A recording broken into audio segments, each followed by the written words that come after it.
Good morning, my lovely Patreons. So today I am doing January's Sacred Sexuality EDU for you all. So we are investigating a very fun topic here. It is Yoni magic, Yoni divination, very popular in the East, not so much here in the West.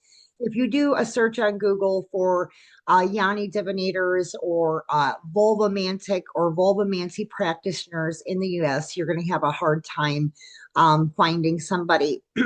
You'll end up finding what I find usually is individuals who do Yanni art. Like you send them a picture of your Yanni and they do a painting of your Yanni for you. That is prolific on the internet. But vulvamancers are hard to find. It is a very tricky form of divination, but there's a lot involved. There's a lot of offshoots of this, lots of fun Yanni rituals to maybe incorporate coming into February for Valentine's Day. That's why I did choose this topic for this month's session, is I wanted to share some Yanni practices with you for that feminine, divine, sacred, energetic release as we go into the romance season. So let's pull it up and jump right on into it. All right. You guys know the drill. Usually takes me a minute to get all this situated. All right, well, that was fast this time. Okay, so what we're going to talk about today, we're going to talk about vulvamancy and all of its offshoots, basically. How to read the Yanni, how to teach your partner to read your Yanni, Yanni ceremony and rituals, bedsheet divination, ceremonial sex magic rites and talismans, cowrie shell consecration rituals and divination attached to vulvamantic work, panty divination. And some of this, I should do a disclaimer that, this is some raw, intense information I'll be sharing today. So if you're easily offended, you may not want to watch this EDU because I'm going to be explaining some interesting methods of sex magic and divination here that involves genitals and all, all the stuff that comes out of genitals. So menstrual pad divination. There is also a ceromancy adaptation for those of us who do not menstruate anymore. There's tampon pendulums and divination. You guys, this is a thing. This is very popular in South Asia, South Asian. Oh my gosh. I can't talk today. Gosh, what is wrong with my S's today? Boy, I hope I'm not stroking out. Very popular in South Asian countries, the Middle East, India, and then we're going to talk about fluid symbolism and meanings when you're doing these different forms of divination. All right, so let's jump into it before my tongue decides to trip over itself anymore here. All right, so like I said, vulvamancy is a form of divination, or it's called sometimes character reading, that uses the whole Yoni, okay, the vulva, as an oracle. So it's kind of like palmistry in a way, because, just like our lines on our hands change over time, so does our Yanni. This form of divination is kind of like, I also like to associate it to lip print reading. Your lip print changes over time. And it's almost like a personality assessment, but in vulvamancy, you actually can go a lot further than that personality assessment. Yeah, it's the anatomy and symbolism of the female genitals. It reveals insights into the person's future, their character, their spiritual path. And again, this is a very ancient mystical practice. It's been around for a very, very long time. It's part of the neo-tantric, you know, spiritual belief system really all over the Middle East and Asia. So it is deeply rooted in sex magic tradition. So Yoni divination. It is a sacred space on our body. I'm going to talk about how to read that space. Very similar to character reading, like I said, like palmistry. So you can associate it to that, or lipology. There is its own kind of, this is in the wheelhouse of neo-tantric sex magic, but it's almost its own spiritual practice too. As I get into it today, working with the Yoni, whether it's in magic or divination, almost as like its own wheelhouse. It's like connected but also separate. It has very ancient roots. I am going to include a lot of JPEGs. So those of you on Patreon who are in the $25 a month or $75 a month tier, you are going to get those via email. so that you have kind of all the historical stuff. I'm not going to talk too much about the history, a little bit, but I'm trying to not make these videos like 2 hours long. So if you want more information on that, definitely do, when you see the WeTransfer come through, download everything. So it does connect to historical texts, both in Jewish sexual mysticism and, like I said, Middle Eastern, Indian, different areas of Thailand, really Southeast Asia as a whole, honestly. But how it works, we're interpreting physical features and the symbolic meanings associated with the vulva. It does incorporate some elements of sacred geometry, folk magic like cowrie shells, and again, tantric practices. So it is a legitimate art. It's not a hoax. I know a lot of people hear about it and they're like, "What? That's not a real thing." It is a real thing. It's been around for millennia. It's been around forever. All right. So what is it? I kind of broke this down already. Sometimes I'm a little bit repetitive. Um, so I don't want to really kind of repeat myself too much here, but I like to make sure I have a lot of information in here for you guys, especially you guys who are paying for the content. I want you to have like a lot of background here. So the first written contribution to this practice was from an Indian sex manual written in the 15th and 16th century. Um, and at that time, there was four basic yanis that were identified and kind of divined on. So around that same time, there was kind of like a more complex, nuanced system that was brought out in Arabian countries. It was an erotic manual. I'm not even going to try to pronounce it, but it's referred to as the perfumed garden. So you can research that. Lots of good information in these texts. I've seen them, kind of hard to understand, but give it two or three runovers and it'll come to you. So of course, over time, like with anything, there's refinement, there's advances in understanding, especially as it moved into the West. It's kind of culturally, there's been some refinement there. So modern day vulvamancy does include Eastern and Western practices, but it does have its origins in Tantra. So think of Buddhism, right? um, so yeah, it is, with BDSM groups and groups that practice erotic hypnosis as part of their sex magic practice, this is pretty common. They may not talk about it a whole lot, but it is a common practice amongst those groups that are sex magic practitioners. And there has been scientific contribution over the years, as we've come to understand human anatomy more, physiology, human sexuality, the psychology of sexuality. Those, little bits have been incorporated into this practice to kind of help correctly interpret the Yoni as an oracle. Boy, it's really windy here today. My goodness. So, one of the takeaways here is that this form of divination really helps give insight into sexual compatibility, relationship compatibility. A lot of times back in the day, young women would have their yanis read specifically for that purpose. Sometimes just the act itself of reading the yani is a bonding and rewarding experience for a couple. So it's something that a lot of couples practice together. Again, it has a long history in South Asian cultures. Yani is Sanskrit, of course. Vulvamantic readings, are referred to as Yani readings. Women would, get these done to gain a deeper insight into themselves. They might be seeking like self-knowledge in order to make changes in their lives. Maybe they weren't happy. They wanted greater happiness, more satisfaction sexually. Or maybe they just wanted to clarify their own strengths, weaknesses, their proclivities, desires, dislikes. Sometimes that's blocked for people, especially if you've had sexual trauma.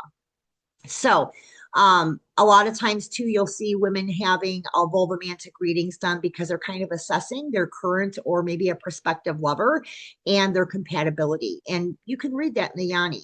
So, just some brief information there. It does help to make the couple feel closer if it's done together or if the partner is present during the reading.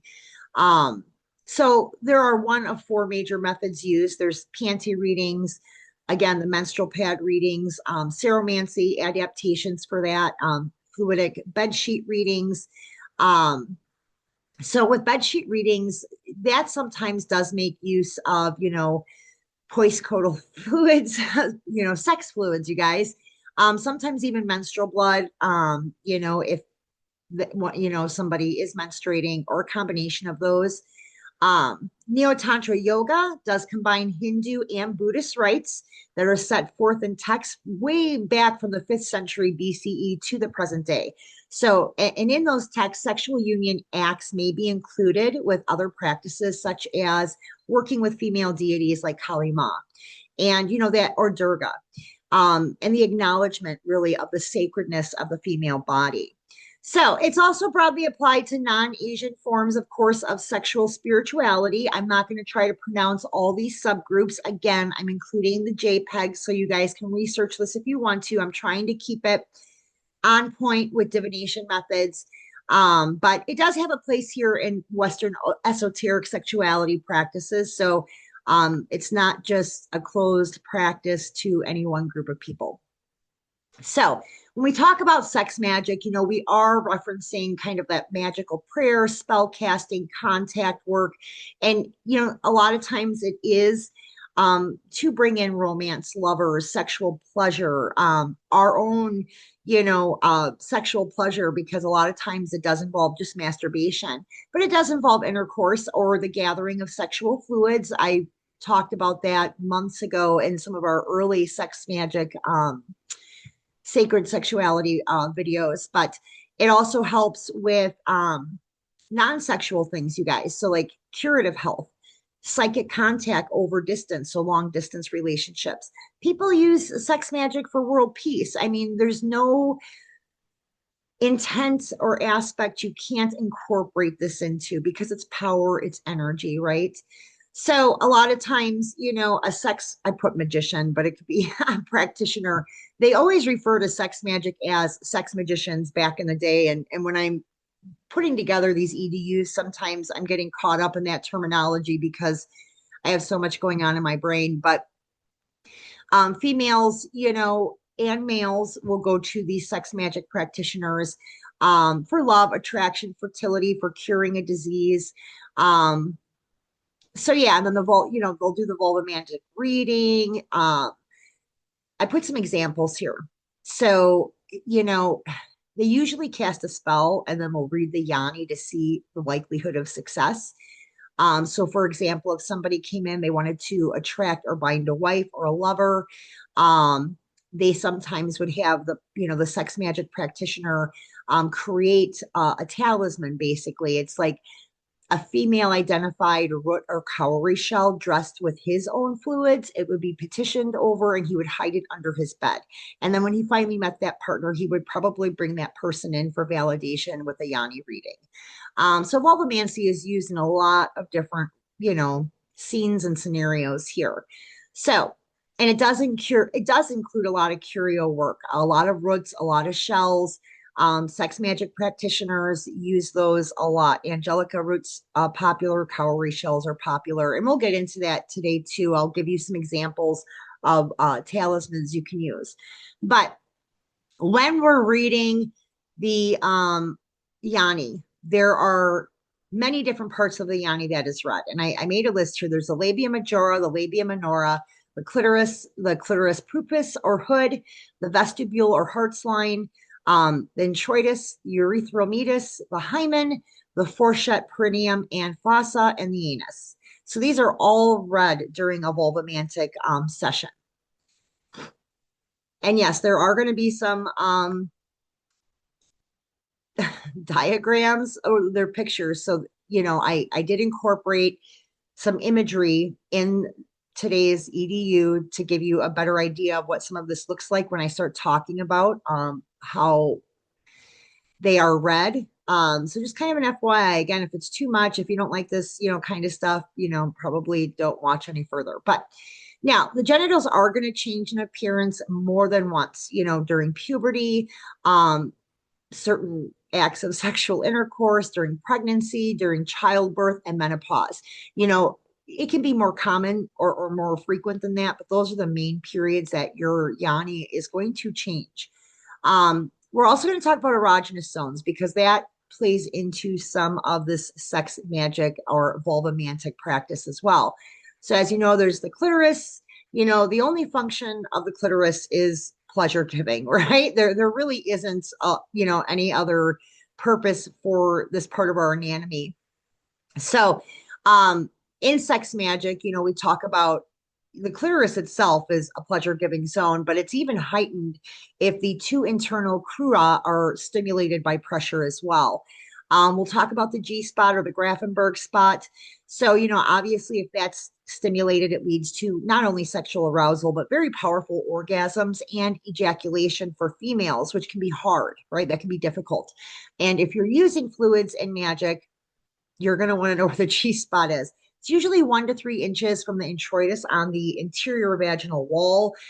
So sometimes that's described as an area that, you know, it's spongy with a rougher texture than other areas of the vaginal wall, if that helps at all in trying to find that location.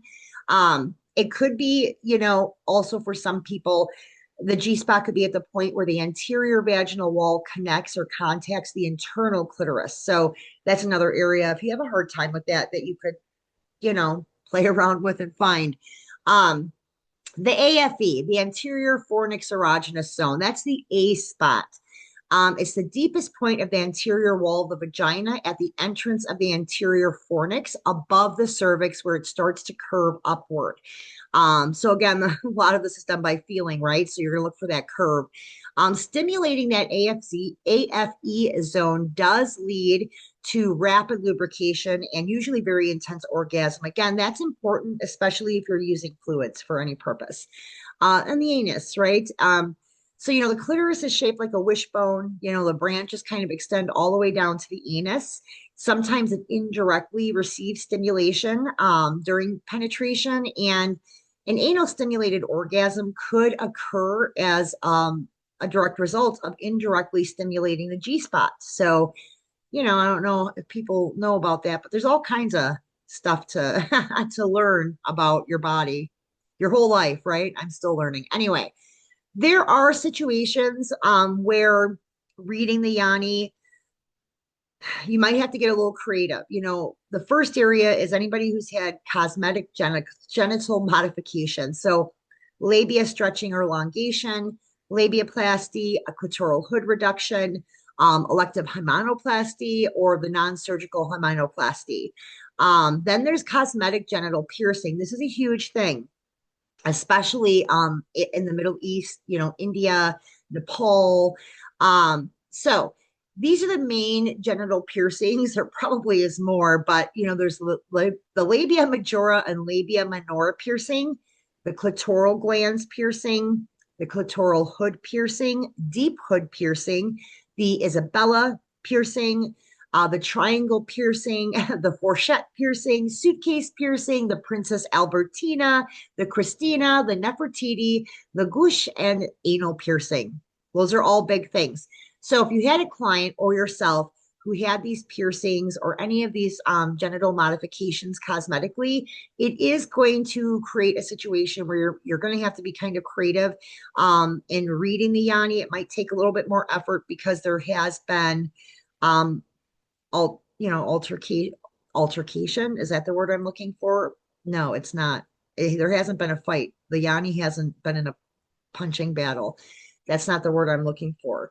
Modification. I guess we'll use that word. Boy, it's early, so maybe I'm not fully awake yet. All right, other things that affect a Yanni reading. So tattooing and other decorations. So there is this thing called the Vat2 or Twat2, right? Those are tattoos in the Yanni region. Vajazzling, that was a big thing back in, I want to say the early 2000s. So that was like vulva decorations, like, makeup, glitter, temporary tattoos, these external decorations. There is vulvar coloring. Vulva coloring. Say that 10 times fast. Anyway, that's skin lightening or bleaching or skin dyeing, basically. There is a procedure called G-spot amplification. There are gynecological surgeons that do this elective procedure, and that's for people to help them. It increases sexual pleasure. They basically inject collagen under the mucosa in the area identified as the G spot. Of course, we talked about, some cosmetic procedures. There are medical genital modifications, again, specifically with the hymen, um, where there's reconstruction, during certain childbirth things. There's episiotomies. There's medical modifications that occur too that you have to take into consideration. In some countries in the world, there is genital mutilation. It is a ritual. The clitoridectomy, it's basically the removal of the clitoris. Infibulation. And we're going to talk a little bit about that today, but that still is a practice still to this day. So, ritual female genital mutilation is still practiced in 27 countries, mostly in the sub-Saharan and Northeast African countries, and to kind of a lesser extent in Asia and the Middle East, and especially within certain immigrant communities elsewhere in the world. And it's a lot of times done in an attempt to control a woman's sexuality. Um, but the women also are conditioned to believe it is a source of honor and authority. And maybe it is. I don't know. I'm not going to judge, but there's a lot on both sides of the fence here. There's another ritual genital mutilation. It's known as vaginal cutting, gishri cutting, performed usually by the Hausa and Fulani people of northern Nigeria and southern Niger. That is done by these shamans, these traditional healers. And they say it's done to treat a variety of gynecological ailments. But, again, these are rich cultures that have been doing certain things for millennia, and it still continues to this day. But if you were reading somebody from one of these areas or cultures, again, you're going to have to get a little creative because there has been modification to that area. So the natural lines are not there to be read, or the natural, oh my gosh, what is going on? I'm sorry, you guys. Hang on. I don't know what just happened there, but sometimes these damn things do not cooperate with me. All right, so where were we? Okay, let's move forward without my computer screwing up here. Okay. Now, going forward, you're going to notice on my screen, there are a lot of JPEGs. I am going to be referencing certain things out of these JPEGs. I included them basically for you guys, again, in the paid Patreon tiers so that you can further study this. I can't go through every single bit and piece, but I'm going to go through the major things. But I wanted you to have access. So again, these are the areas. Now, we talked about the areas of the Yoni that are red. And this is kind of, again, the areas, but there's some additional things here that a vulvomancer looks at. So steps 1 through 6 here are really easily perceptible just through sight, touch, sense of smell. Now, steps 7 through 9 do require a little bit more, you know, um, you know, activity here, but the pubic mound and pubic hair, the labia majora and minora, the clitoral hood, the clitoral glands, and the scent, those are going to be the easiest things for you to read. What's going to get a little bit more complicated is if you're reading discharge, with bed sheets, panties, or if they have discharge, if you're reading lubrication or what's called kama salila, or female ejaculate or the amrita, again, that's more common if you're doing panty or bed sheets, but those become a little bit more complex. So, all right, so this is, step 1 here. Oh my gosh, I got to move this box. Really reading the pubic mound and the pubic hair is really you're reading about conformity, how this individual conforms to expectations and society standards, how they conform to norms, are they a conformist or do they headbutt the system? And so again, on the left here, I included the full screenshot, but in a nutshell, when you're reading the pubic mound and pubic hair, that's what you're reading. Are they a conformist or not? It kind of lets the vulvomancer know that do they partake in more risky sexual behaviors with more sexual partners, or are they somebody who's a little bit more reserved or not maybe in touch with their full sexuality? So these are, very easy ways, if you're reading a vagina that is, shaved or waxed. This is a fashionable person. They're a people pleaser usually. They're really got a lot of Leo energy, that they're bold. A lot of times these individuals may be a bit emotionally stunted. They might appear more emotionally childlike. They may have fears, and anxieties about disease or health issues related to sex. But they also at the same time, they take more risks. If they're natural down there, right? This is somebody who usually bucks trends. They don't care. They are very nature oriented. They have good coins energy. They're usually very anti-authoritarian, right? These are your people that will take to the streets if there are wrongdoings amiss. Fashion is not a priority for these people. They are more interested in sex and sensuality than in appearances. So they may take on partners that typically or traditionally aren't considered attractive. But anyway, so this does break it down. Again, I can't read all of them. Now, the step two, where you're going to read the labia majora, this is their persona. Again, we're getting into those personality characteristics. So, this area of the yoni becomes much more prominent during puberty, and it may decrease in size as you go through the menopausal process. So, be aware of that. But for example, if you have a fleshy, wide labia majora, you're usually considered a doer. You're very active. You're a busy person, right? You're probably an Aries. You have very quick reaction times. If it's an older woman's yoni, usually that indicates, again, they're still very active and they have more youthful ways about them. Like they're still young at heart. So again, and I'm including all of them. I'm just using examples, but you guys have the screenshots here. So the color of the labia majora, for example, usually this is kind of related to heredity, so it could be lineage based, but you should take the overall skin color into consideration when assessing the individual.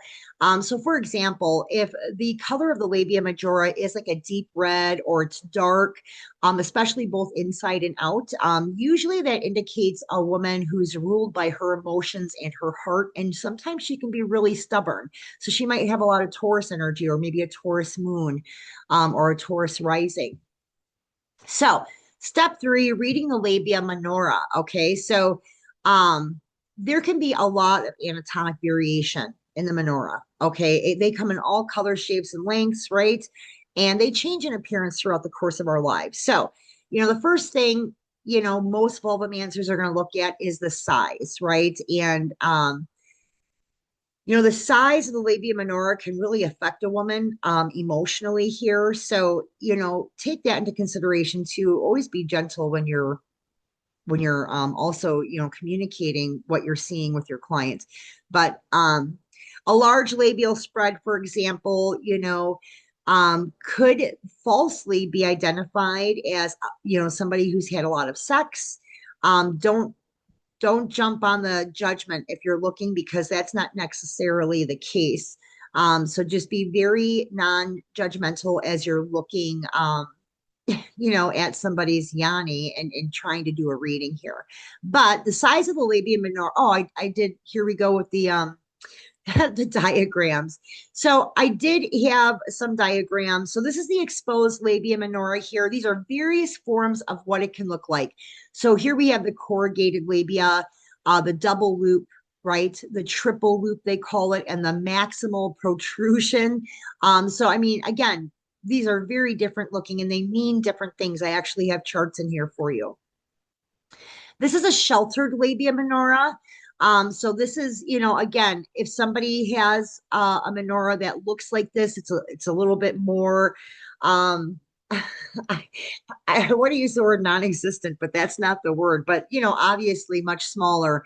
These are examples of what a sheltered labia minora would look like when you're doing your divination. This is called a diffusely broad labia minora. Obviously, it has a very unique look. And again, you guys that are in the $25 and $75 a month tiers, you can download all of these. I'm going to send them to you. Okay, so getting back to actually breaking it all down. So the color of the labia minora. So again, this can vary. Some people have hyperpigmentation in this area. It can occur during pregnancy, hyperpigmentation. So it can, the body with hormones changes constantly. So take the color into consideration, but don't use it as like, I don't know, like one of the primary, just use it as a secondary type of evaluation. The exposure of the labia minora, is it sheltered like we were looking at?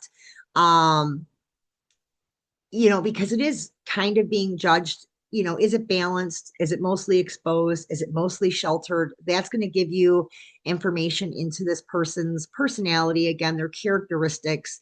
Um, so when we're looking at that, let's say they have a very balanced labia. So this is somebody who's going to experience a lot of harmony between mental and emotional states. They're very, very balanced mentally and emotionally. This is somebody that's not going to jump to conclusions. They're not reactive.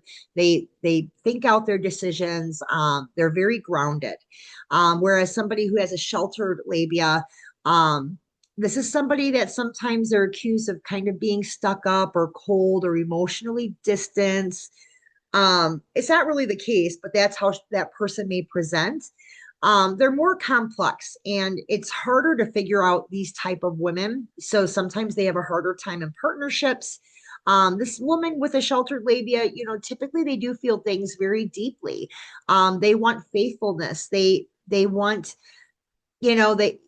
they want a life that's kind of like a movie. She's more likely to be the one crying in the theater during a sad movie versus, exposed labia or balanced labia. So these are just, again, I have some charts in here for reading, but I just wanted to give you some examples of what it all means. So here's another one where it's very broad at the top, thin in the middle and the bottom. Again, Yonis come in all different shapes and sizes. So if you were looking at this Yoni, would you say that's balanced, exposed, or sheltered? Well, definitely exposed, right? I mean, that's a pretty easy visual. Here's another one, very broad at the top, the middle, thin at the bottom. Again, a good representation of an exposed minora. Broad in the middle, thin at the top and bottom. Very good representation here. These are drawings, actually. They're not pictures. And here we have another one, broad at the bottom and in the middle, thin at the top. So again, these are visually what you may see and how you would, kind of categorize them. These are exposed menoras, definitely. All right, so the shape of the labia minora. So we're looking at it as a complete structure. Shapes obviously are going to be extremely different from one person to the next, but we're going to break it down into two categories here. Basically, it's going to be that broad, full, or robust labia, like those pictures we just looked at, or thin, narrow, and delicate labia. The ones we looked at prior to this. So again, those are thin, narrow, and delicate labias. That's a trait associated again with charisma and charm. These are women who are very diplomatic in their speech. They're very good with speech. Sometimes they're politicians. They're public speakers. They have almost like an animal magnetism about them. So people do feel drawn to them. So as long as their thin, narrow, delicate labia is not a result, again, of, some sort of procedure like labiaplasty, it has to be natural. So if this person had labiaplasty, you're going to be reading them for broad, full, robust labia, even if that's not what it looks like now, because they had a procedure done to change their natural, disposition. So again, thin labia, natural thin labia, are associated with women who have a tendency to, they're very vivid speakers. They're very vivid speakers, right? And they move their hands a lot. I do that sometimes. Sometimes I watch myself in these videos and I'm like, holy shit, how much coffee did I have before I started it? Usually it's a lot. But anyways, moving forward. So very rarely will you see thin labia minoras. I mean, you will, but usually they're mixed. So we do have like a mixed, kind of breakdown here. And that's why I included those diagrams too. Broad at the top and maybe thin at the middle and bottom. It could be broad at the top and in the middle, but thin on the bottom. And again, broad in the middle, but thin at the top and bottom. It's all visual. So if the minora is kind of thin and then it balloons out in the middle and then goes thin again, those are usually associated with a very intense, passionate, romantic woman. Um, they're not, promiscuous by any means, but they're very invested in relationships. They let their heart lead them. When a woman like this falls in love, she loves very deeply, very intensely, and she usually chooses her partners very wisely. So again, I'm including all of this. I'm only going to give you samples. Otherwise, we'll be here all day. All right. So aspirations versus nature. So again, there's some more examples here of what that minora may look like. You guys take your time, go ahead, review those. But let's talk about symmetry. Um, so the final step in labial evaluation as a vulvamancer is to determine basically if the lips are even, right? Now, again, if they're surgically altered, um, it kind of shows what the woman aspires to be, but not what her natural disposition is. Okay. So we want to read the natural disposition. Certainly, we can take into account that she's had a procedure done, and we know that we can read that as one of her aspirations of, what she wants, but also read that, the natural disposition. So, anyway, moving forward, if the labia are even in length, for example, you know, um, no matter which area is broadest, this woman is usually ruled by materialism. She's interested in experiences. She loves travel. She loves new food. She usually will actively seek out very exotic or unusual belief systems, as well as friends from very diverse cultures. Whereas if the left labia is longer than the right, as an example here, um, she has the potential to be fairly financially savvy, right? She's usually very good with money, kind of like the financial wizard of the house. It may not be recognized by those around her, but she is very good with money. Um, so, I mean, she's somebody who is a strategizer. I can't strategizer. Geez, you guys. I hope I'm not stroking out today. Anyway, she's very good with plotting and planning money moves. And she's very good with bargains, clipping coupons, finding the best deal for things. All right, moving on. What is my deal? This is why I should not be doing EDUs at what is it, 6 in the morning, because I'm all not 100% yet. All right, here's another figure. I did include some more diagrams here, broad at the bottom, thin at the top, and in the middle. Here's one that the labia are very close to being equal or even in length, if you're looking at that or evaluating that in the reading. Here's one where the right labia minora is longer than the left. So you can kind of visually see that pretty easily. Here's a diagram where the left labia minora is longer than the right. Again, kind of easy to see that visually. All right, so step 4, reading the clitoral hood. So, I'm not going to go into the whole an anatomical thing here. Let's just jump into, is it small? Is it average? Is it large? What does that mean? So, somebody with an average clitoral hood, for example, it's going to cover the entire average size gland area so that when retracted, the glands are exposed. So, usually somebody with this, trait, um, they typically, I don't want to say they're concealers, but maybe they've had experiences in life where they were too frank or they revealed things that came back and bit them in the ass, right? So now they're a little bit more um quiet. I guess they're more guarded in, what they do share. They can be extroverted at times, and they do tend to be very sociable, but there are times they go into this introversion. They're kind of wary and reserved. And again, that's probably life experiences. This is somebody who's usually liked by almost everyone. They have strong connections, but usually they keep their circle very small, just to a couple of people.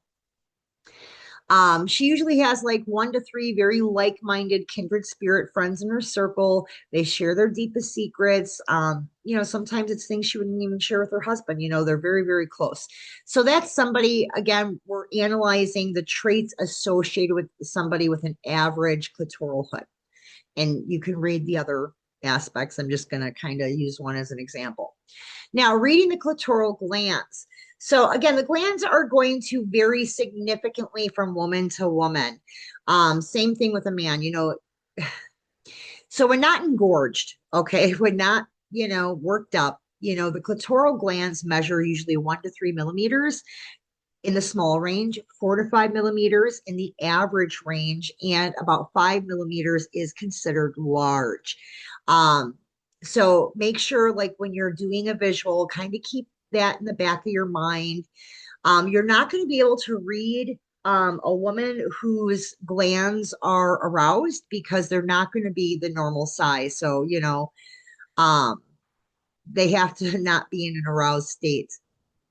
Now, of course, these glands do let us know the degree of pleasure that that person can obtain during sexual acts. So this is kind of a biggie when you're evaluating somebody. So again, it breaks it down: small, average, large, extended, or almost penile like clitoral glands. That is a thing for some women. So say, for example, she has a large clitoral glands. Usually this is a woman who is very functional, very dependable, very reliable. She self-regulates really well. She's very disciplined. She has good Saturn energy. She probably has a first house Saturn. Um, or first, maybe her Saturn's trine her sun. I don't know. But anyways, I'm gonna get away from astrology here. I've always got astrology on the brain. So she self-regulates.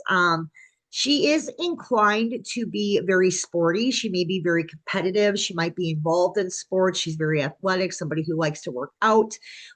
She does like activities that do require intense concentration. So this person, she would make a really good businesswoman too, and a long-term friend because she is, very, I would say, a very faithful, dependable, reliable person. So that's an example of the personality traits attached to somebody with the large clitoral glands that you're reading. Here's another diagram. Here's one showing the hood only partially covering the glands. Again, so like when you're trying to identify what category you're going to put the individual in. Here's one where the hood is completely covering the glands. I don't know why my computer keeps doing this. Here is a diagram or a picture of where the hood is large and redundant, more than covering the clitoral glands. So that would be in that very large category. So here is an example of somebody where the glands are quite large and extended. This is known as a penile clitoris. So if you were reading somebody and seeing this, they would fit into that last category on the evaluation page, which is the penile clitoris category. And this is kind of what it might look like. All right, the scent. Obviously, the vagina needs to be cleaned up. Here's the thing, the vagina has a natural odor. And depending on what we're doing, where we are in our cycle, that odor is going to change. I included the screenshot here so you can kind of read about scent, what the different scents usually mean.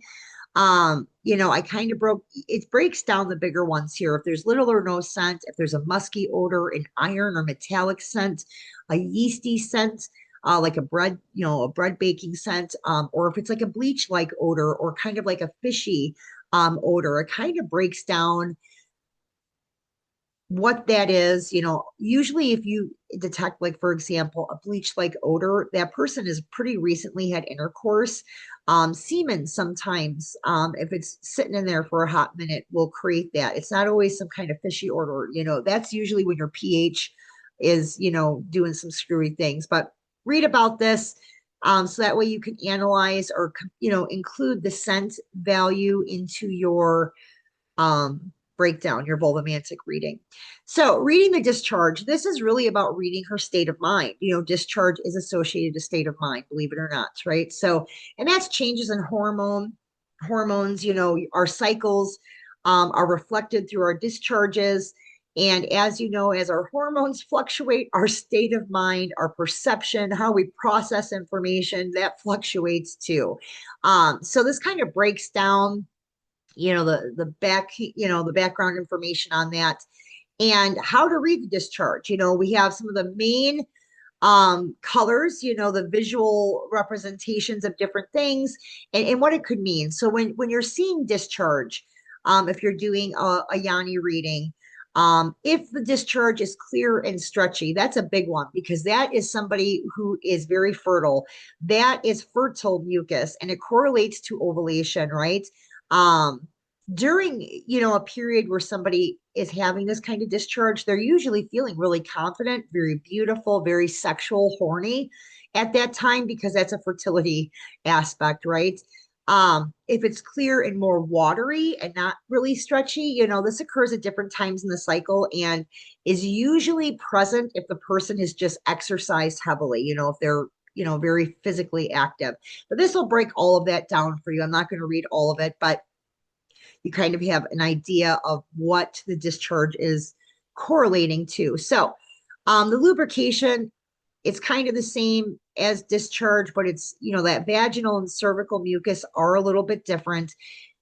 I'm not going to dive too deeply into this. You guys go ahead and read this if you want to incorporate this in a vulvamantic reading, but this is breaking down the difference between vaginal mucus, lubrication fluid, and cervical mucus. Yes, there are fluids that originate from all these areas. So, um, and this really kind of connects to your fertility windows, how your body is, creating eggs. So there's a lot involved here, but on the bottom here, this is part of what's called Kama Salila. And so this is actually associated to a lot of times if you are incorporating deity like Kali Ma or Durga or, any one of the female kind of venerated deities in sex magic, which there's so many. There's, Isis. There's so many. There's from every pantheon. But anyways, this kind of breaks down the Kama Salila aspects of that. So, what these different scents and tastes might be associated with different. There are vulvamancers. I know some of this is kind of like what that not only smell but feel and then taste. That is not something you have to do in your practice. This is something that, historically they would do. And if a couple was doing it together, the partner you both might do it, but it's not, if you omitted this, you would still be able to do a reading. But this is just more steps if you want more detail in that reading. But it does involve touch of the fluids and taste of the fluids, basically. Is it salty? Does it taste like honey? It kind of breaks down taste here. All right, so moving on. All right, the inner state of being. Okay, so again, this is breaking down the taste beyond scent and beyond touch. Talking about what sweet, sour, salty, bitter, umami, what that indicates about the person's, persona. It does explain kind of what it looks like, if it's brothy or meaty. There's, all these different taste descriptions that are really unique. Again, if you want to jump into this, I'm including all the information for you, but these are the 5 primary tastes. Okay. So like, for example, say she has a very salty fluid, cervical fluid taste.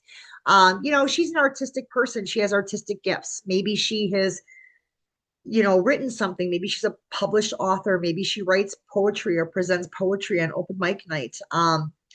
So usually with these individuals, even though the talent is there, time is usually always a factor. So in their younger days, they usually, again, they really pull a lot with that salty taste.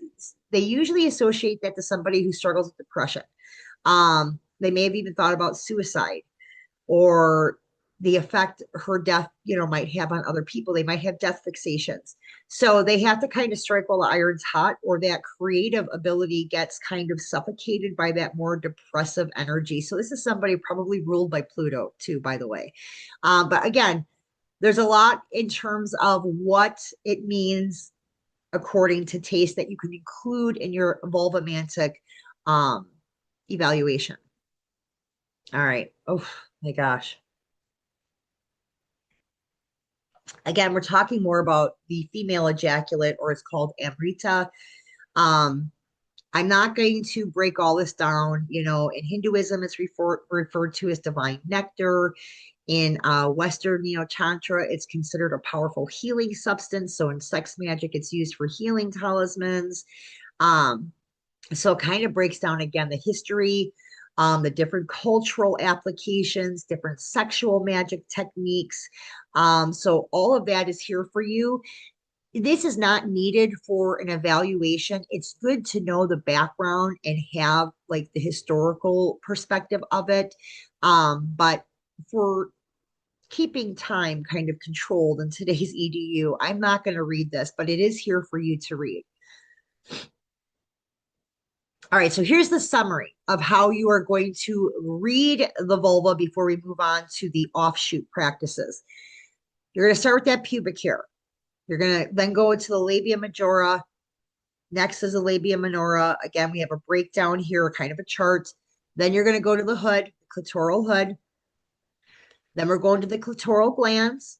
We're going to the scent, the discharge, the lubrication. Again, this is a tasting element of reading the individual, and the ejaculate. Again, you know, so there you have it. It's not just, it's taste and touch. Honestly, step 7, steps 8, and step 9 does involve taste and touch of things like lubrication, discharge, things like that. All right, so here's a sample. I'm not going to read it, but here's kind of like how you would put it all together.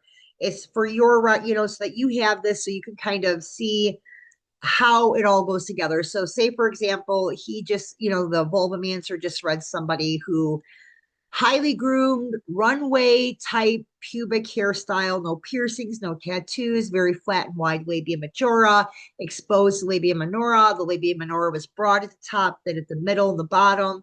The left labia minora was slightly longer than the right. The hood covered her clitoris, and the clitoral glands were medium in size. Her scent was very minimal. Her discharge was clear and stretchy. Her kama salila, again, the taste, was kind of like umami and bitter. And she did not have ejaculate amrita. Again, that's another fluid thing that I told you, read about it. Okay, so it's in here. It's just another tasting, touching, fluid observation. Okay, so how he is analyzing this woman. She's a trendy woman, fashionable, well put together. She resists wearing bright, gaudy colors or jewelry. She's had hard times, but she's the wiser for it. She's very active. There's not enough hours in the day for her to do everything she wants to do. She's appreciated by her peers. She's a really good conversationalist. She doesn't share everything with just anyone, though. She has maybe one or two close friends, and if she doesn't already have like yearly getaways with them, she would greatly benefit by doing so. So that might be a piece of advice he would give her in the reading. While she's well liked, it may take time for people to really see her for who she is, a deep soul who is often moved by the plight of others. She's very empathetic. So she also loves adventure. In her eyes, nothing beats laughing with people. She saves her money. She budgets wisely. Perhaps she even has more than one account, maybe a rainy day fund or a retirement account. She loves laughing. She has a quick wit. She's known for cracking good jokes. She enjoys and creates art in her very limited spare time. She's clean. She has a professional appearance. In her tender moments, she will reveal how much she would love to have a child, right? She's a busy woman who needs to carve out some me time, though, for her art first. She is saddled with responsibility pretty early in life, too early, honestly. And so she is pushed forward, and she does have to overcome lots of hurdles from her past. But now she's becoming, she's coming into a more stable, kind of balanced part of her life. So that is a sample reading from those traits being blended together and getting a really good picture of what this individual looks like. I know I said I wasn't going to read it, but I felt like I needed to. All right. Coffee. Now, of course, as with any divination, changing a few things is going to change the entire reading. So they all kind of work together. So again, make sure you read this. Now, there are ways to handle anatomical complexities. We were talking about that earlier, surgeries, modifications. So this kind of breaks down how to work with conflicting characteristics or non-standard genetics, because you think you've seen everything and you never have, right? So if you see something kind of out of the box, out of the matrix, this kind of talks about how to deal with those challenges. Now we're going into, I want to talk about Yoni practices outside of just reading them. So, and I wanted to talk about this because Valentine's Day is next month, and there are some beautiful rituals in here that you could do with your partner. I actually plan on doing one of these myself on Valentine's Day with my partner. So, again, Yoni Puja, this is a sexual, sacred, magical practice. It's for it's sexually induced spiritual enlightenment, is what it is. It strengthens bonds in a partnership, it enhances the sexual experience. And this particular one I'm going to talk about, it's an 8-step ceremony or ritual that you can do with your partner. And again, Valentine's Day is coming, and I thought this would be a wonderful incorporation for anybody who practices sex magic. So, first, there is the sacred washing. This is a ritual washing between you and your partner. It's kind of like a purification. It's very gentle, it's very loving. Think a spiritual bath. You take a spiritual bath together. So during the cleansing, you're kind of cleansing your hearts, your minds, your worries, your sorrows, your negative thoughts, negative emotions. You're washing it away with water. That's part one. Usually, the bath water, you might want to include flower petals or some sort of, love-based bath crystals. But you're in there with your partner, you have the feminine and masculine energies, regardless if that means you're a man or a woman or two women or two men, that has nothing to do with it. It's the divine feminine and the divine masculine together. So, anyways, you allow yourselves to kind of be open and receiving during this process. The bathing process, the sacred washing, kind of brings down our walls that we wear, our masks that we have to wear to survive. It's very pure. It brings out our innocence. Once that state is achieved, you can get into some light robes, keep it light like silk or satin. And I would get robes that you specifically only use for these types of rituals. So you may have like, really cute satin pink and black or whatever, red and black ritual robes. You can get those on Amazon for a couple bucks and then just only use them when you're doing the sacred bathing. All right, part two, the ritual of reverence. So basically, this is the aim of this part of the ritual is to really, see the divine in your partner, right? And to feel it also in yourself. So after the sacred washing, basically you're going to come together openly. You're going to face each other with love. You take each other's hands, and this gives you some exact words to state. It basically is you're saying namaste. The divine in me greets divine in you. That's namaste in Sanskrit, you guys. So you can say it in Sanskrit or English, whatever you prefer, but you're very focused on each other at this point in the ritual. You're kind of seeking to see and feel the divine in one each other, not only in one another, but in yourself as well. You're tapping into all of that. So it's the meeting of divinities. It's a representation of, deities kind of synchronizing their breathing, aligning their energies, their heartbeats and their thoughts. You're like the god and the goddess in that moment, right? And what you're trying to do is manifest or be the manifestation of that divine through the cosmic feminine or masculine. So a synchronicity usually occurs at this point where you're in alignment. And you can usually feel that as an actual physical change. There is a warming that comes over your body, a warmth. And sometimes that does start in the genitals, like the yoni. But that is also kind of how you know that alignment has occurred. So at this point, you're going to probably exchange small tokens of your connection to one another once that occurs. So the gifts are usually physical representations of your union. They don't have to be anything like crazy, you guys. These are small tokens. It could be a spotted cowrie shell. We'll talk about that today. A small stone, a womb amulet, a tie, penis amulet. You'll find those all over Etsy, right? Irish pendants, with the open yoni. I think I do have maybe a picture of one of those in here, but those are also very popular amulets. You'll see those at certain markets, magical markets, but they're very small tokens that you're going to exchange really at this point. So the exchange is done in silence. Appreciation and thanks are communicated mentally, right? Versus verbally. You want to kind of stay quiet. So after a period of meditative thanks, then there is the communion of food and libation. So you exchange the gifts. So now you're still sitting close to each other and you're still touching gently. And at this point, you hand feed each other bite-sized morsels of food chosen specifically for this ritual. And so they usually are aphrodisiacs. I always recommend, using consumption spells, use infused foods, take it up a notch. Maybe it's a fidelity spell. You guys are kind of furthering and deepening your commitment, or maybe you're working together, you're starting a business and you want to do an abundance, spell. Basically, you can do that at this point also. Um, so you're basically feeding each other these small portions of food and drink. Again, it is the consumption of divinity, and you are just heightening and strengthening this connective bridge between the two of you as you feed each other. Part three, it's the Yoni reading. So usually at this point, the woman is going to lay down in what we call the Madura pose in yoga. So, you can have a yoga mat there, or you can, like, I have a heated mat. That's nice. You don't have to use hot water bottles. They sell them now on Amazon for just a couple bucks. So the man usually, or the masculine in the coupling, is going to lift her robe after she lays down. She's going to get into the yoga pose called the bound angle pose.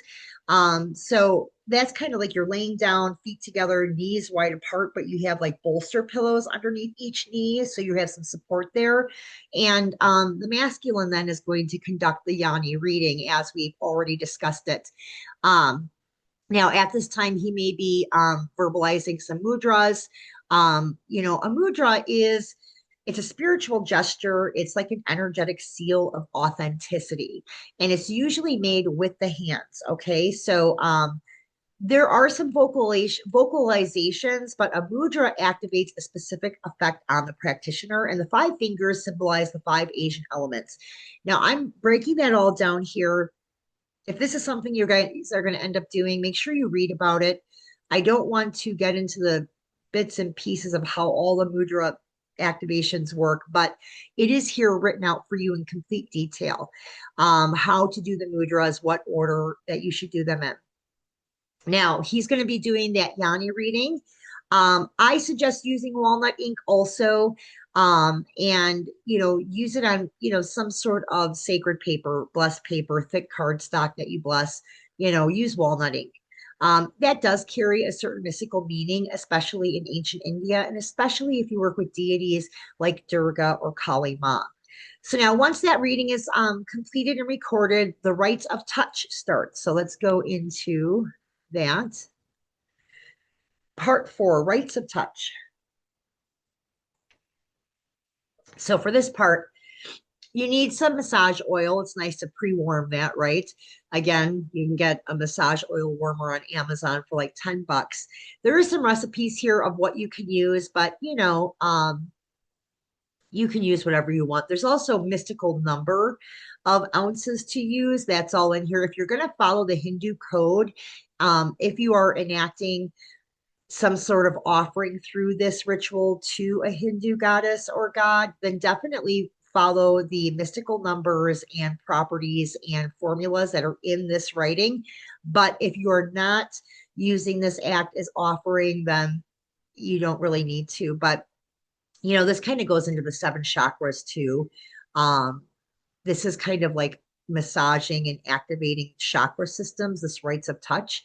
And I talked about the bioanatomy of psychic sexuality months and months ago. That video is on YouTube. So if you need a refresher of that bioanatomical system, the chakra system, that's on YouTube already. That is very involved. So this is very brief. So the male will begin the massage at the seventh or crown chakra.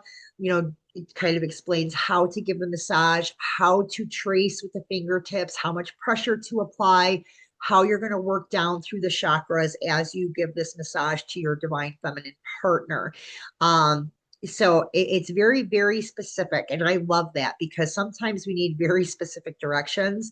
I also love that Brig and I are taking a couples massage class with I think like 7 other couples in the Twin Cities somewhere like a week before Valentine's Day. So we're already going to have kind of practiced a little bit, but this sounds like a beautiful massage. I don't think I've ever had one where it was based on my chakra system activation and release. So this kind of breaks that down. Then you're going into what's called blessed love, right?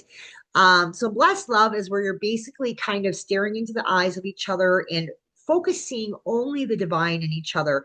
It's kind of like scrying. It's love scrying. So your bodies are, very relaxed at this point. You may be reciting things to one another, like, we are all sacred and beautiful. Our body is a holy temple. And what you're doing is you're kind of awakening that fire, that passion, that desire, and scrying by looking into each other's eyes. Okay. There's visions you can have or prophecies at this point. Part 6 is the ritual of union. So you obviously at this point, you start, your breathing should be pretty well aligned within the same rhythm. You're feeling very connected and, you end up, you're making love at this point, basically. So let me move forward. Ritual of union, part 6 is sex.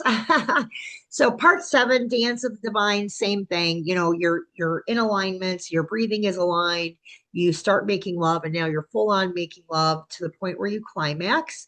The love is made very consciously, you're very invested in the process.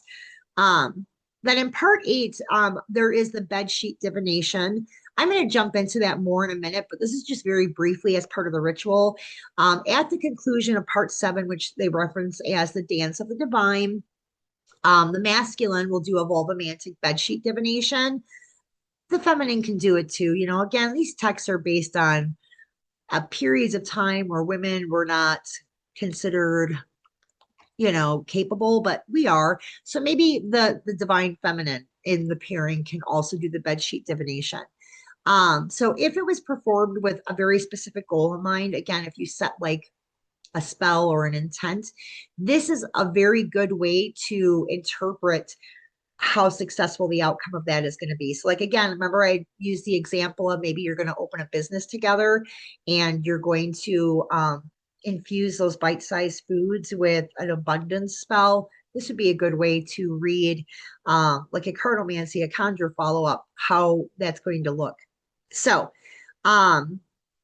sometimes, like if the goal was to achieve connection and messaging from an ancestor, this bedsheet divination may provide that message from that ancestor. So, and I do have charts in here on what symbols mean. So don't worry, I'm not going to leave you hanging.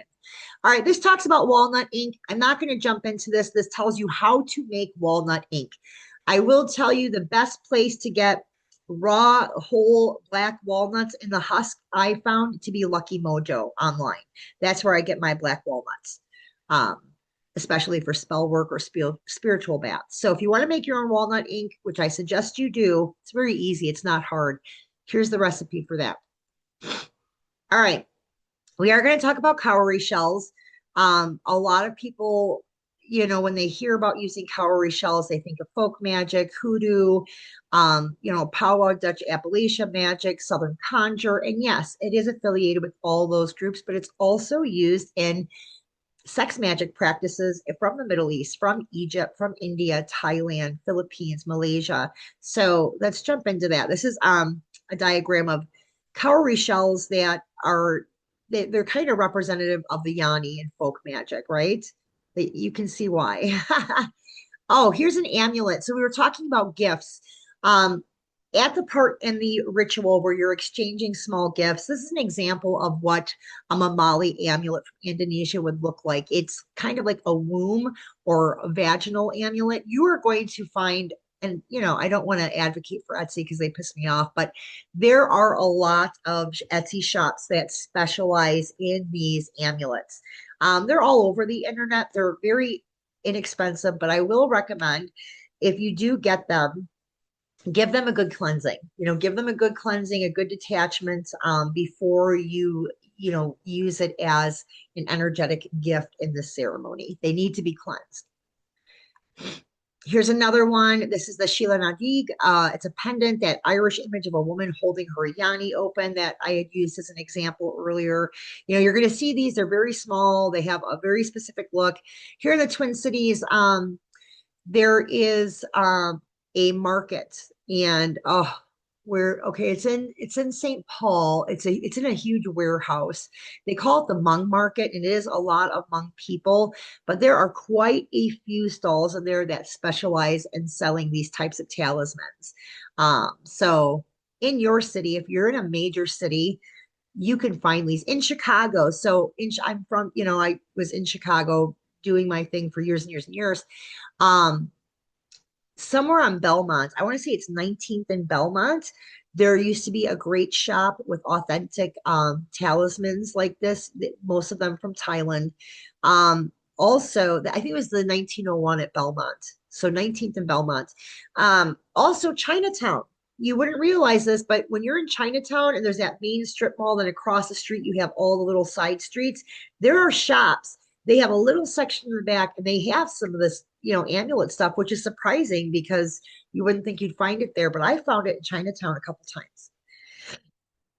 Okay, so this is again a pendant, just kind of an example of a pendant that might be used in ceremony as a gift. All right, so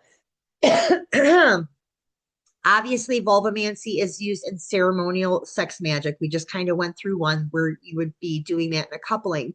But there are other situations like you might employ this anytime you're making a talisman or an amulet through a sex magic ritual. This kind of breaks down how to do that. So a lot of times it does involve fluids, herbs, perfumes, um, your intention and your kind of rubbing these things or soaking these things. You're using candles and incense, you're smoking them in your ceremonial space. So this kind of breaks down like how to charge through this practice an amulet or a talisman. It breaks down color. Here's my thing. Yes, color is important. Color symbology should be considered, but it's not the end all catch all. Don't get caught up in that, right? There are much more important things. The herbs you're using, how you're infusing your intent. Okay, so again, it talks about ritual banishment being performed before you charge it. That's a clearing. That's, again, like I said, detach the energy of transit from that object before you use it. And then, you're going to have a small offering plate.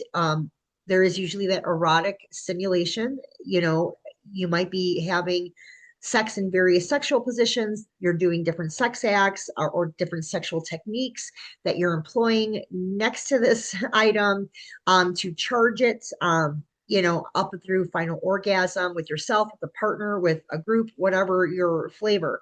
And then usually a bed divination is done to inquire that you're looking to make sure that you charge that item appropriately and that it is active and that it will be functional for whatever you're charging it for.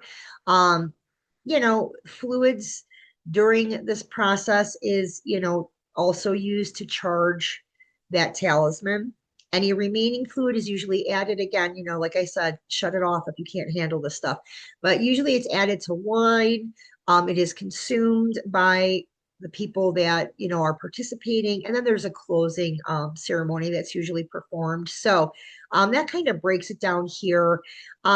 So for example, say you were charging a talisman to protect your home. After this ceremony is done, you've charged it, you've done the bed sheet divination to confirm and validate that the ritual did work.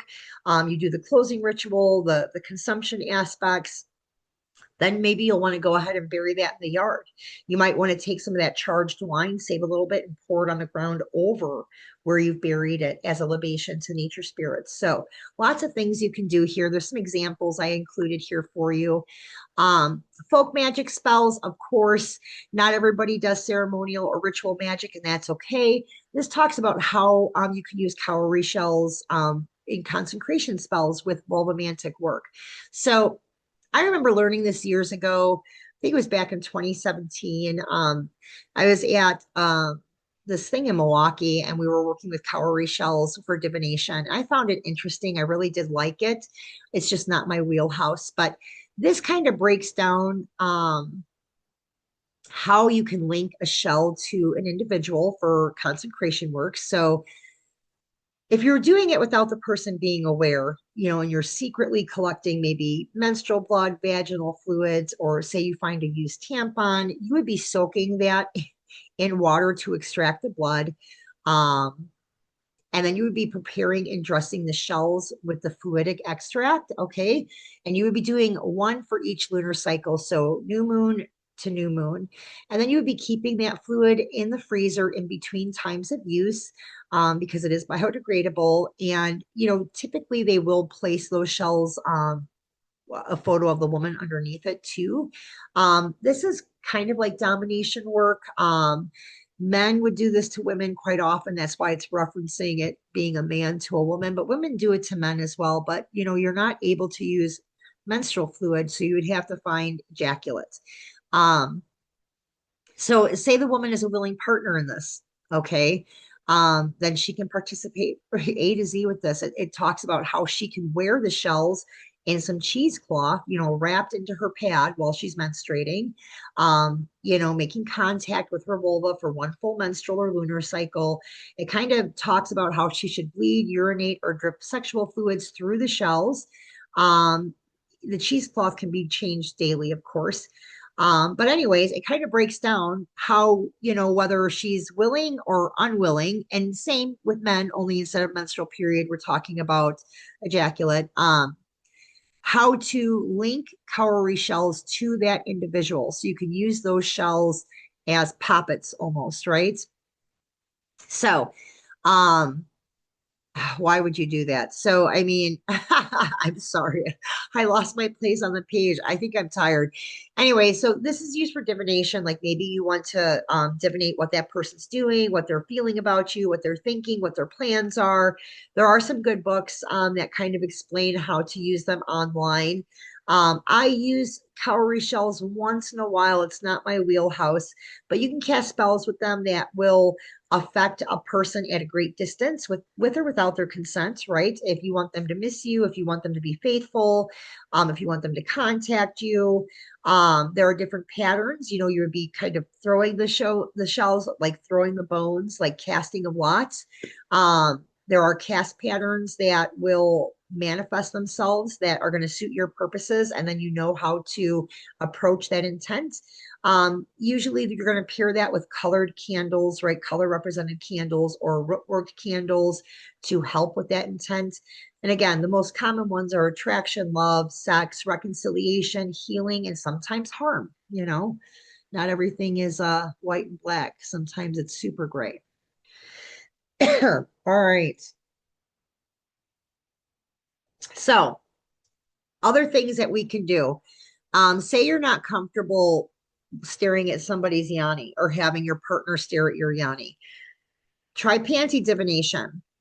This breaks down how to divine using panties. So again, the reader is going to use scent. It's going to interpret the fabric that the person's, using, the color. Um, like for example, if they're wearing, white panties, they're usually pretty pure. If they're, black, they're seductive. Red, they're sexual. Like they're going to kind of like create again, depending on the panties, what that person's personality looks like. So how were these panties acquired is also included. Like, did this person willingly give over their panties to be read, or did dude steal her panties and bring them to the reader? Because that makes a difference. And so again, in panty divination, the reader is going to examine them for signs or marks of discharge, fluids, even urine and feces, okay? And they're going to interpret it according to different sign meanings, which I'm going to include here for you also. Menstrual pad divination. So this kind of breaks down. This is actually a big thing, in Jewish magic, believe it or not. So this goes way, way back. So this kind of explains the history of it a little bit and how you're going to do it. So again, it's a form of divination. You're reading the shapes left on the pad. That is what you're using to interpret, right? The symbolic meaning of those shapes. The pad doesn't need to be fresh. The images will remain as if painted for a long time if you're using a pad. I would ask some opening questions like when did their period begin? Because that gives you kind of an indication too for the reading. So what time of day did it begin? Did, periods that start in the afternoon usually express positivity and happiness. If the period started on a Monday, they might be worried or concerned. Maybe they're in planning mode. Maybe they feel like they're falling behind on things. So the day of the week and the time of the day have their own divinatory meaning. So you would collect that data. Here are the charts here for you to correlate that to. The day of the month that the period begins has data attachment in terms of divination. So say her period started on the 18th.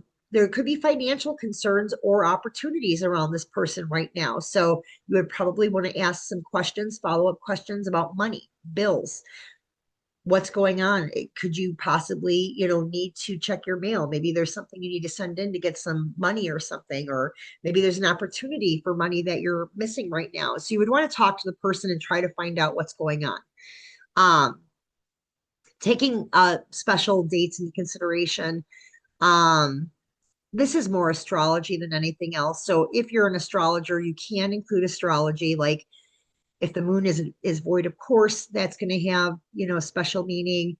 If it's the client's birthday, you might be actually giving her fortune for the entire year by doing this pad reading. So there's a lot of ins and outs here. Definitely take your time if you're interested in this.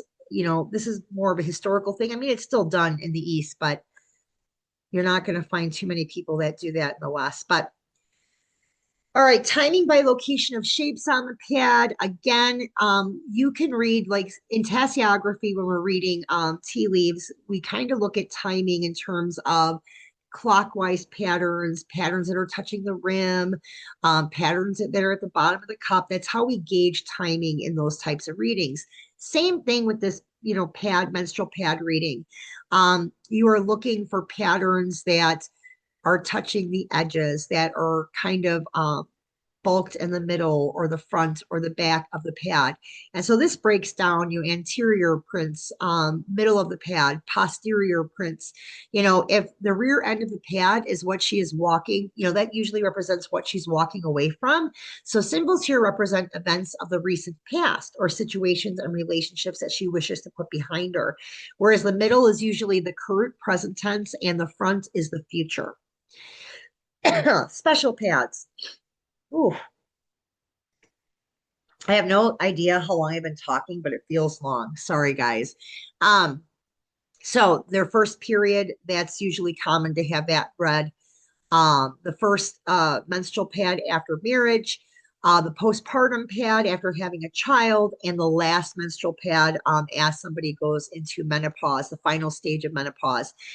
So these are points that if somebody is seeing a vulvamantic practitioner, those are very important pads to read, menstrual pads. So keep that in mind.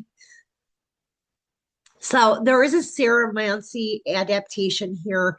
This is usually for women who are postmenopausal, so or women who have undergone a hysterectomy and they don't bleed, right? They don't have that menses. So there is this alternative method. It is called ceromancy. So most of you know ceromancy is using wax. Basically in reading the shapes of that wax, whether you're using water, you're letting it pool on a plate, you're using snow, whatever you're using. But there's dripping and melting here. So the dripping method, you're dripping it onto cold water, snow, or sand. The hardened wax shapes are what are red, kind of like tea leaves. If you're melting it, you're reading those forms taken by the wax remains that are in the holder. That's what you're using to observe for signs. So this kind of breaks down how to use a pad. They say you should use a red candle and that you should maybe use a vulva-shaped candle.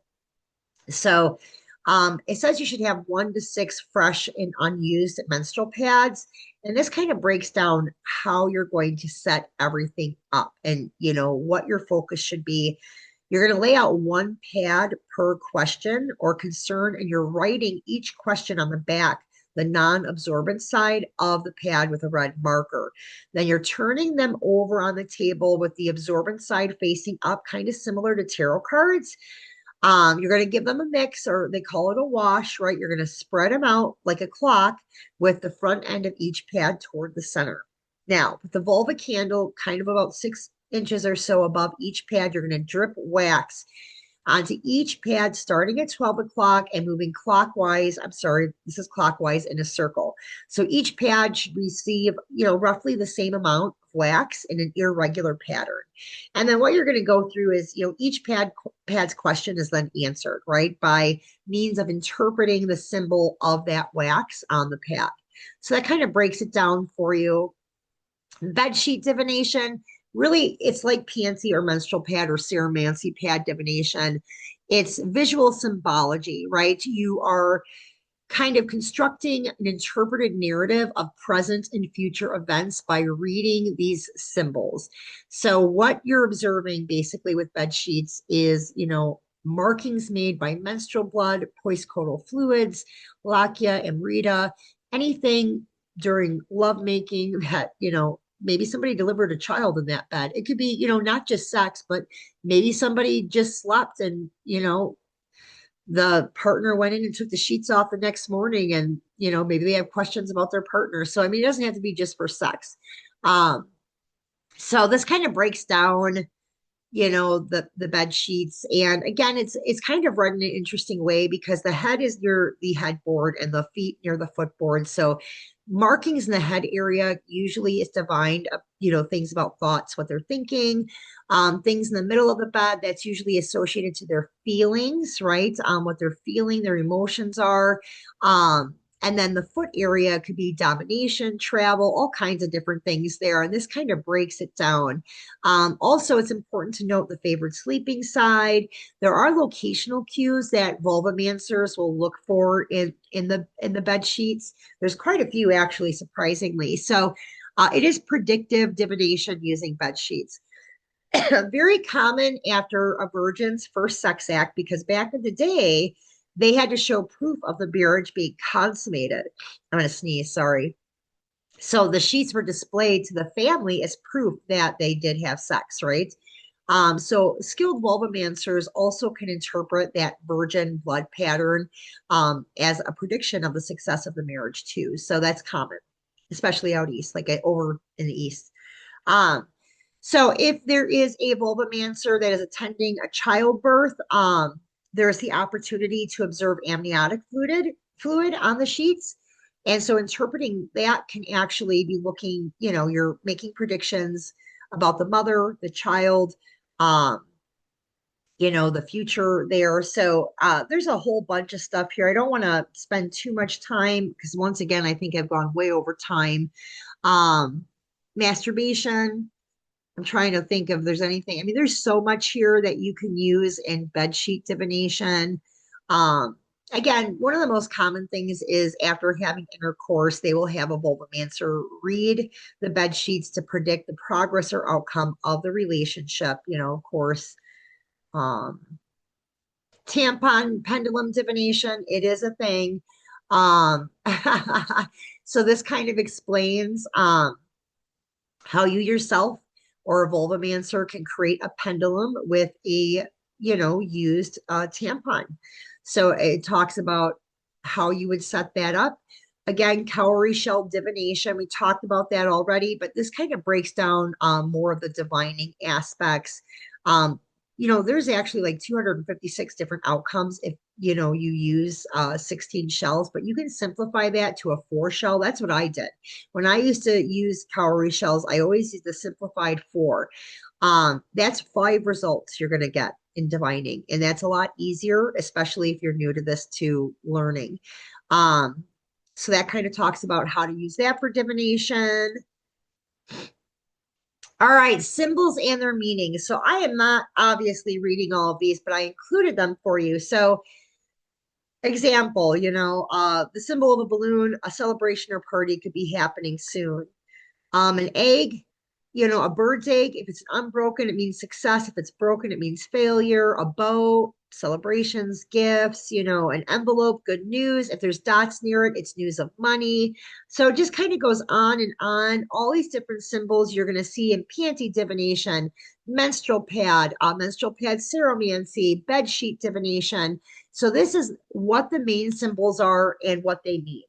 If you see a hand, if it's open, it's a friendly helper coming in. If it's closed, it's an argument. Um, so yeah, forks, they mean false flattery, lies being told to you. Um, again, here we go. A vase, a friend needs your help is typically what that's divinated. All right, so here's some sample divinations, how you put things all together. Um, I'll just do this one real quick because I mean, I'm going to leave these here for you guys, but here I just want to kind of paint a picture of how you put all this together. So so this is an imaginary woman, and this applies to panties, menstrual pads, ceromancy pads, and or bed sheets. Her period began on Monday, the third of the month in the morning. A scissor shape was at the front or the top. Three small droplets or raindrops of blood, let's say, were at the center. A sickle shape was at the back or bottom of the panty or the sheet or the pad, whatever. The fluid or whatever it is dark, almost black, and there are no inclusions. So the interpretation here is this woman has had an illness or someone close to her may have died, but she is recovering. She still is very sad when she thinks about it. She will soon be cutting off a relationship, perhaps with family members, perhaps with her partner. She is ready for this time of sorrow in her life to end. So that's an example. And again, that's by going back, taking all the meanings from all the symbols, from the dates, the times, you're putting it all together and you're, divining. You're telling a story. Oh my gosh, was that it? I thought like we were in the twilight zone time-wise here. So I don't know how long we went there. You guys, I'm so sorry. I feel like I try every month to try to make these reasonable amounts of time and I always go over, but there's so much involved in vulvamancy and that, practice. I wanted to make sure especially with Valentine's Day next month, I really wanted to go into the Yoni ceremony and ritual because I think that's really romantic. I think it helps you bond to your partner if your partner is open to it. And so I wanted to really go into that as well. But anyways, if you guys have any questions, never hesitate to reach out to me. And as always, stay magical and stay safe out there.